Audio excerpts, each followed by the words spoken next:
ጤና ይስጥልኝ። ይህ ባና ሚዲያ ነው። ከባና ሚዲያ ለዛሬ ያዝናቸው ዘገባዎች አሁን ማስደመጥ ጀመርን። አበይት ነጥቦቹን በቅድሚያ የህዝባዊ ወያነ ሓርነት ትግራይ ህወሓት ማዕከላዊ ኮሚቴ ለአንድ ሳምንት ያህል ሲያካሂደው የነበረ መደበኛ ስብሰባ ማጠናቀቁንና በድርጅቱ ከፍተኛ አመራሮች ላይ ጠንካራ የእርምት እርምጃዎችን መውሰዱን አስታወቀ። ድርጅቱን ወክለው በካቢኔው ውስጥ ሲሰሩ የነበሩ አመራሮች አባረው በአዳዲስ አመራሮች እንዲተኩ አድርጓል። በቀዳሚነት ይዘነዋል። የትግራይ ሰራዊት አርሚ 33 ዋና አዛዥ ጀነራል ወልደ ጊዮርጊስ ተክላይ ሸሪፎ አንዲት የክላሽን ድምፅ እንኳ ብትተኮስ በገባችሁበት ጉድጓድ ገብተን እናጠፋችኋለን ሲሉ ዛቱ። የትግራይ ደቡባዊ ዞን ዋና አስተዳዳሪ ዝናቡ ገብረመድህን በበኩላቸው የጀነራል ጻድቃን ንግግር ሰምተው በዛታ ግንባር የገቡ ታጣቂዎች የገጠማቸው ሽንፈት አጋልጧል። እናስደምጣችኋለን። በአገሪቱ በተከሰተው የጸጥታ ችግር ምክንያት በ143 የምርጫ ጣቢያዎች ሳይከፈቱ መቅረታቸውና በሌሎች አካባቢዎች ምርጫ መቋረጡን የኢትዮጵያ ብሔራዊ ምርጫ ቦርድ አስታወቀ። መንግስት አጠቃላይ ምርጫ ለማካሄድ በዝግጅት ላይ በነበረበት ዕለት በተለያዩ የአማራ ክልል ዞኖችና በኦሮሚያ ክልል ምስራቅ ወለጋ ዞን በመንግስት የጸጥታ ኃይሎችና በፋኖ ኃይሎች መካከል ከፍተኛ ውጊያን መደረጉን ተገልጿል። ዝርዝር ይዘነዋል። በኢራንና በአሜሪካ መካከል የተጀመረው ቀጥተኛ ወታደራዊ ጥቃትና የአጸፋ እርምጃ በሆርሙዝ ወሽመጥ አካባቢ ያለውን የጂኦፖለቲካ ውጥረት በከፍተኛ ደረጃ አባብሶታል ተባለ። የሚሉና ሌሎች ዜናዎች ይዘናል። አብራችሁን ቆዩ።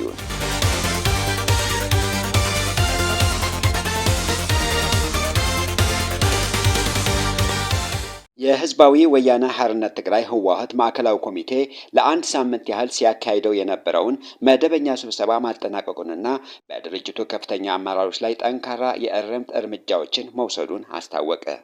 ድርጅቱ ባወጣው ይፋዊ መግለጫ ከግንቦት 16 2018 ዓ.ም ጀምሮ የተካሄደው ስብሰባ የድርጅቱን ወቅታዊ ህልውናና ተጨባጭ ሁኔታዎችን በዝርዝር የገመገመ እንደነበር ገልጸዋል። ማዕከላዊ ኮሚቴው በትግራይ ህዝብ ላይ የተደቀኑ አደጋዎችን ለመቀልበስ፣ የተፈናቀሉ ዜጎችን ወደ ቀያቸው ለመመለስና የህዝቡን ደህንነት ለማረጋገጥ በሚደረገው ትግል ውስጥ ድርጅታዊ አቅምን ማጠናከር በሚቻልበት ሁኔታ ላይ በጥልቀት መወያየቱን ገልጸዋል።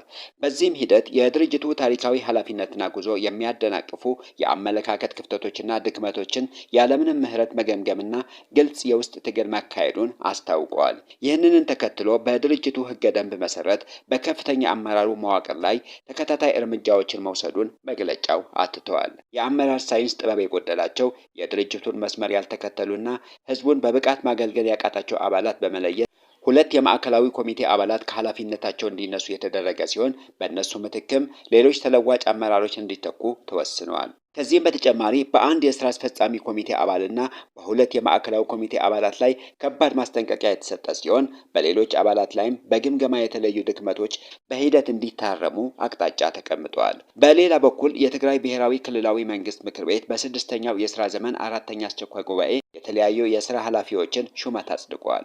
በክልሉ ፕሬዝዳንትነት በዶክተር ደብረጽዮን ገብረ ሚካኤል የቀረቡ የምክትል ፕሬዝዳንት፣ የቢሮ ኃላፊዎች፣ የከፍተኛ ፍርድ ቤት ፕሬዝዳንትና ምክትል ፕሬዝዳንት፣ የዞን አስተዳዳሪዎች፣ የዋና ኦዲተርና ምክትል እንዲሁም የብዙሃን መገናኛ ኤጀንሲ ስራ አስኪያጅ ሹመቶች በምክር ቤቱ በሙሉ የድምፅ የጸደቀ ሲሆን ተሿሚዎቹ ቃለ መሐላ ፈጽመዋል።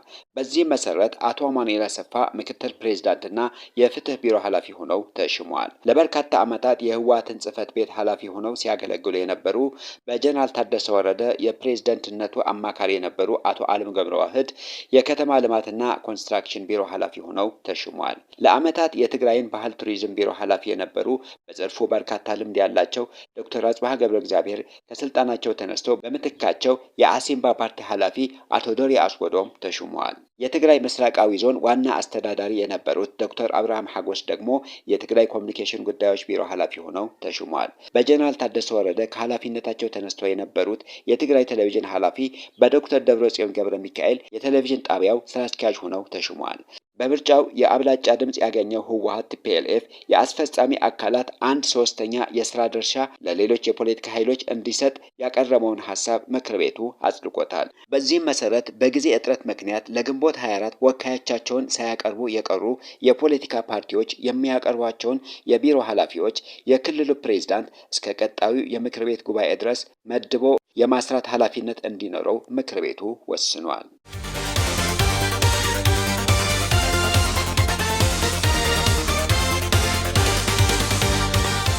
የትግራይ ሰራዊት አርሚ 33 ዋና አዛዥ ጀነራል ወልደ ጊዮርጊስ ተክላይ ሸሪፎ አንዲት የክላሽን ድምፅ እንኳ ብትተኩሱ በገባችሁበት ጉድጓድ ገብተን እናጠፋችኋለን ሲሉ ዛቱ። የትግራይ ደቡባዊ ዞን ዋና አስተዳዳሪ ዝናቡ ገብረመድህን በበኩላቸው የጀነራል ጻድቃን ንግግር ሰምተው በዛታ ግንባር የገቡ ታጣቂዎች የገጠማቸውን ሽንፈት አጋልጠዋል። የአርሚ 33 ከሬጅመንት አመራር በላይ ለሆኑ አባላት ላለፉት ተከታታይ 3 ሳምንታት ሲሰጥ የቆየው የአቅም ግንባታ ስልጠና ቦት 23 2018 ዓ.ም በላቀ ድምቀት ተጠናቋል። ይህ ስልጠና የተወረሩ የትግራይ ሉዓላዊ መሬቶችን ለማስመለስ፣ የተፈናቀሉ ወገኖችን ወደ ቀድሞ ቀያቸው ለመመለስና በወራሪዎች ስር የሚገኘው ሕዝብ ነፃ ለማውጣት ያለመ ሲሆን የጦር ኃይሉ ዝግጁነት ለማረጋገጥ የተካሄደ መሆኑን ተገልጿል።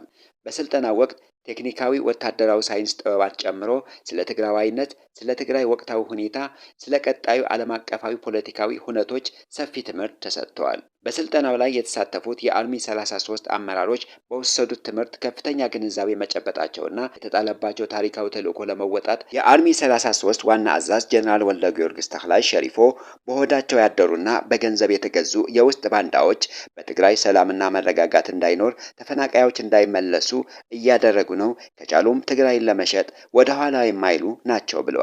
አሁን ትዕግስታችን ተማጧል። ህዝባችን እያለቀ ቁመን የምንመለከትበት ጉዳይ የለም። ግዛታችን እናስመልሳለን። አሁን የምናደርገው ስልጠናም ሉዓላዊነታችን ለማክበርና የተፈናቀለውን ህዝባችን ለመመለስ ነው ሲሉም ተደምጠዋል። አሁን ብቻችን አይደለንም። በተለያየ ምክንያት ተታለው ወደ አፋር የሄዱ ተጋሩ ወደ ትግራይ እንዲመለሱ ጠይቀዋል። በአፋር ያላችሁ አንመጣም ያላችሁ አንዲት የክላሽን ድምፅ እንኳ ብትተኩሱ በገባችሁበት ጉድጓድ ገብተን እናጠፋችኋለን ልታውቁ ይገባል ሲሉም ጠንካራ ማስጠንቀቂያ ሰጥተዋል። የትግራይ ደቡባዊ ዞን ዋና አስተዳዳሪ ዝናቡ ገብረመድህን በበኩላቸው ጠላት ሁልጊዜም እኛን ለመውረርና ጥቃት ለመሰንዘር የሚነሳው ከተሳሳተ ግምገማ በመነሳት ነው ብለዋል። ጠላት ሊወረን የሚነሳው ቁጥራችን ትንሽ በመሆኑ አንድ ሁለት ሰዎች ስለከዱ ብቻ የትግራይ ሰራዊት ፈርሷል በሚል ስሌት እንዲሁም ባንዳዎች በሚሰጡት የተሳሳተ መረጃ መሰረት መሆኑን ገልጸዋል። ሆኖም የትግራይ ህዝብ ስነ ልቦናና ሚስጥር የሚያውቅ የትግራይ ህዝብ ብቻ ነው ሲሉም ተደምጧል። አስተዳዳሪው አያይዞም የትግራይ ሰራዊት ቲዲኤፍ አቅም ሁልጊዜ ሚስጥር መሆኑንና የጀነራል ጻድቃን ንግግር ሰምተው በዛታ ግንባር የገቡ ታጣቂዎች ምን እንደገጠማቸው በቂ ማሳያ ነው ብለዋል።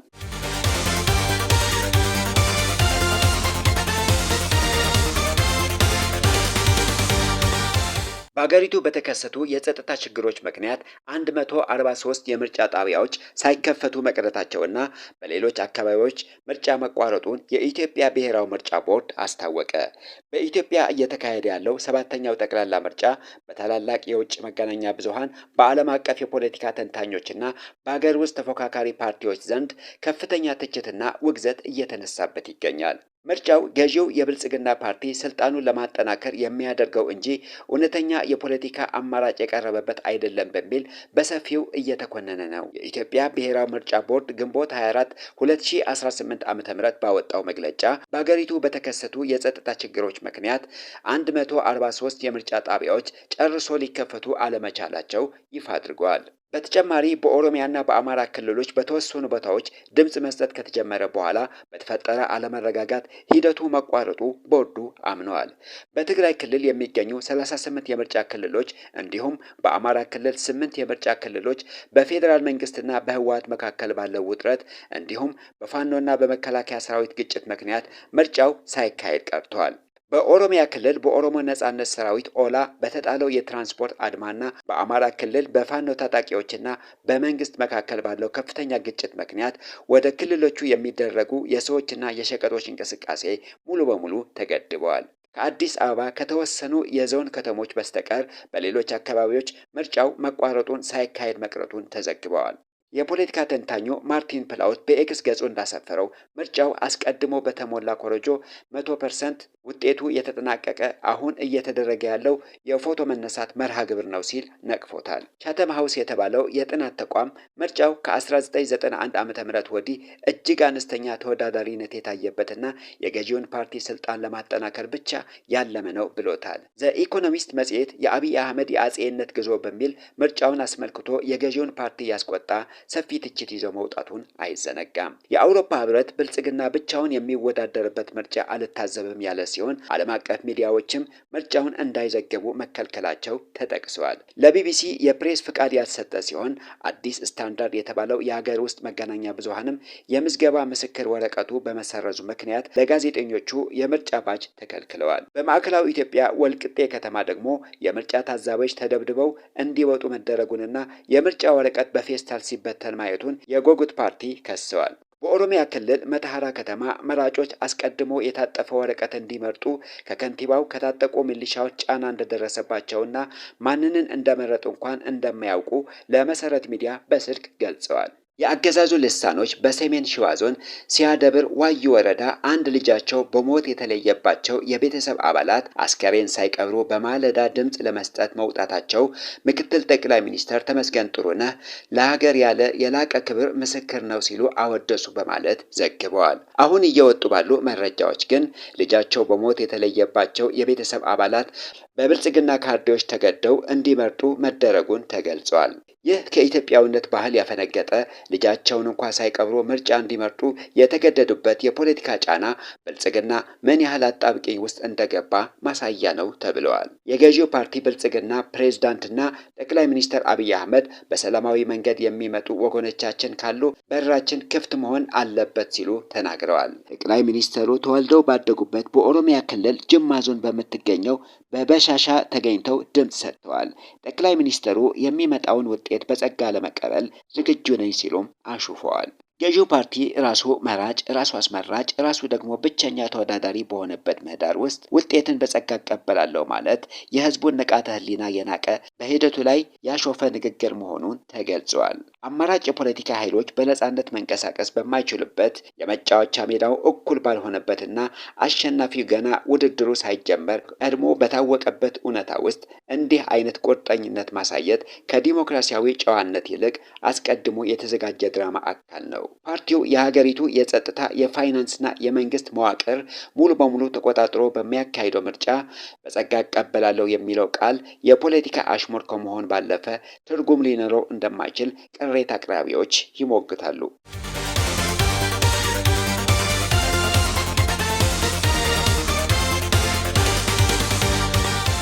በምርጫው ዕለት በተለያዩ የአማራ ክልል ዞኖችና ወለጋ ከባድ ውጊያ መካሄዱን የፋኖ ኃይሎች አስታወቁ።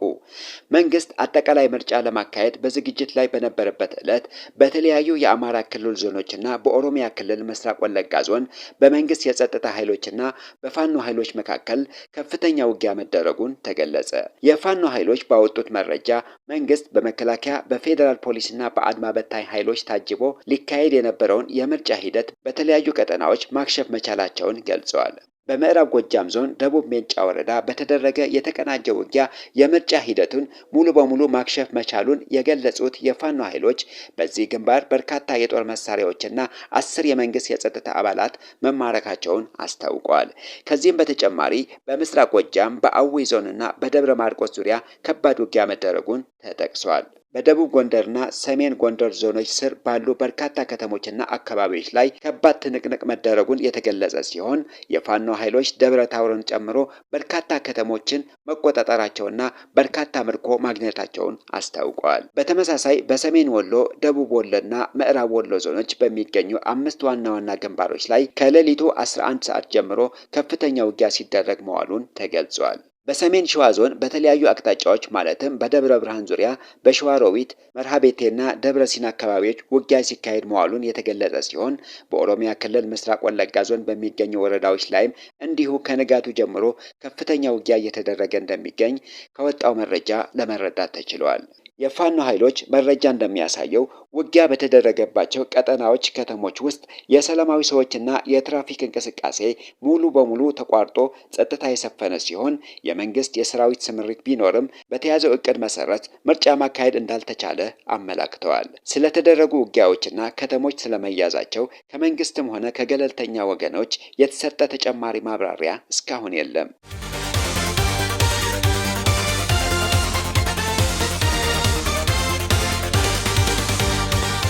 በኢራንና በአሜሪካ መካከል የተጀመረውን ቀጥተኛ ወታደራዊ ጥቃትና የአጸፋ እርምጃ በሆርሙዝ ወሽመጥ አካባቢ ያለውን የጂኦፖለቲካ ውጥረት በከፍተኛ ደረጃ አባብሶታል ተባለ።